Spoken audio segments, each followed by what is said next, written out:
비호감의 어떤 여가시한 쟁탈전이 어떤 그야말로 총선의 전쟁처럼 지금 벌어지는 거 아닌가 우리가 무시를 하든 하지 않든 그런 상황입니다.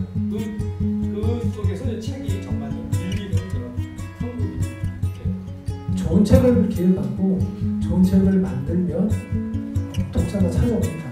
근데 이것을 어떤 그 가치적인 캠페인이나 독서는 꼭 중요하다는 이데올로기로 해결을 하려고 하면은 사실 해결이 안 돼요.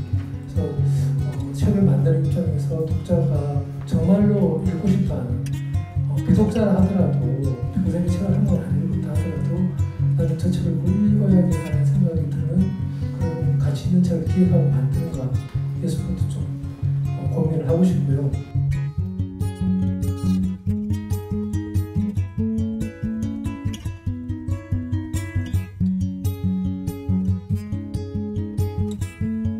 주도적인 독서, 성숙한 독자 이런 것들이 이제 형성되고 이루어지기 위해서는 네 가지 요소가 필요합니다. 독자 요인, 그다음 독서 환경 요인, 독서 자료 요인, 그리고 독서 과정 요인 이 네 가지의 요인이 필요한데 그 중에서 뭐 독서 환경이나 자료나 독서 과정 안내나 뭐 이런 것들이 아무리 있어도 독자가 직접 움직이지 않으면 독서라는 행위는 자기 주도적으로 이루어질 수가 없습니다. 그래서 왜냐하면 행위 기반의 어떤 과정이자 결과이자 시작이기 때문이거든요.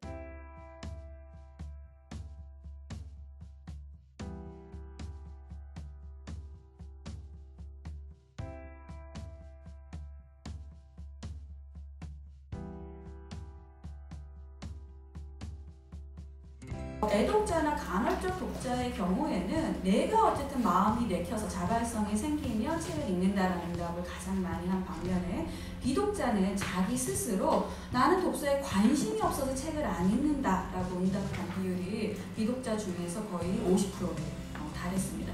이 얘기는 뭐냐, 비독자들 스스로 내가 독서를 하지 않은 이유는 사실은 시간이나 마음의 여유가 없음보다는 관심이 없다, 솔직히. 이거를 이제 자기들 스스로 명확하게 설명하고 있다, 이렇게 저희가 확인할 수 있을 것 같습니다. 독서하는 이유로 가장 많이 지적이 된 것은 국민독서 실태에서도 그렇지만 역시 지식과 정보를 얻기 위해서라는 응답이 높았습니다.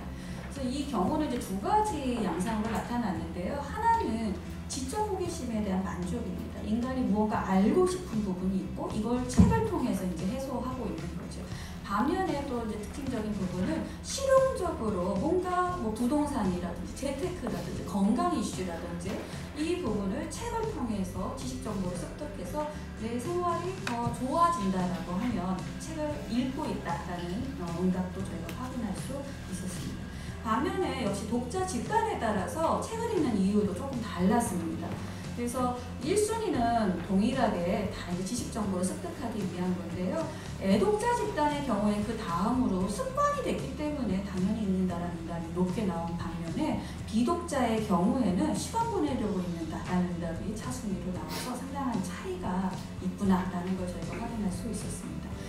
책을 못 읽는 이유는 무엇인가? 제가 굉장히 관심을 가는 주제인데요. 크게 세 가지로 응답이 나왔습니다. 역시 가장 많이 나온 응답은 시간이 없다라는 이야기였고요. 그 다음에 굉장히 그 비슷한 비율로 독서하는 습관이 사실 들지 않았고 독서할 필요를 아예 느끼지 않는다는 응답도 굉장히 유사한 비율로 나타났습니다. 그러니까 이건 뭐냐? 외적인 어떤 환경적 제약, 시간이 없는 이유도 있지만 본인 내적인 요인의 영향도 큰 거예요. 내가 관심이 없고 습관 들지 않아서 사실 안 읽는다는 얘기를 독자들 스스로 지금 하고 있다는 거죠. 그래서 이것도 역시 독자의 유형들로 보면은 비독자들이 아주 명쾌하게 다른 집단과는 다른 설명을 많이 하고 있습니다. 그래서 비독자들이 안 읽는다고 많이 설명한 이유들을 저희가 다 종합을 해보니까 비독자는 시간 부족보다는 독서에 대한 가치 인식 자체가 부족하고 습관도 미형성되고 긍정적인 경험도 별로 독서와 관련해서 해본 적이 없고 독서가 즐거웠던 적이 없다, 이런 식으로 여러 가지 장애 요인들이 나타나고 이게 이제 비독자의 비독서를 설명하는 굉장히 중요한 부분이 됨을 확인할 수 있었습니다. 자신의 독서 태도에 대한 자기 평가입니다. 역시 조금 전반적으로 저조합니다. 독서 태도적인 부분에 대해서도요. 저희가 좀 주목할 부분은 독서에 대한 기본적인 가치 인식은 한 63점 정도 됩니다. 뭐 독서 가치 있는 것이죠 라고 기본적인 인정을 하는 거죠. 근데 저는 사실 이 점수가 높다라고 해야 되는지 고민이 많이 됩니다. 독서 중요한 거죠. 가치 있는 거죠. 정도는 거의 100에 가까이 나와야. 예, 그럼에도 불구하고 독서를 실제로 하느냐는 별개의 문제인데 가치 있다 정도를 63% 정도밖에 응답하지 않는다는 거는 좀 고민이 많이 되고요. 그에 반면에 독서가 공부나 숙제같이 느껴지는 응답 같은 경우에는 거의 50%에 육박합니다. 상당히 높다 이렇게 말씀드릴 수 있을 것 같고요. 궁금하거나 알고 싶은 것이 있을 때 그래도 독서를 좀 하려고 한다 이런 것들도 50%가 안 됩니다. 전반적으로 저희가 좀 고민 많이 해야 될 이슈가 있다라고 그렇게 말씀드릴 수 있고요.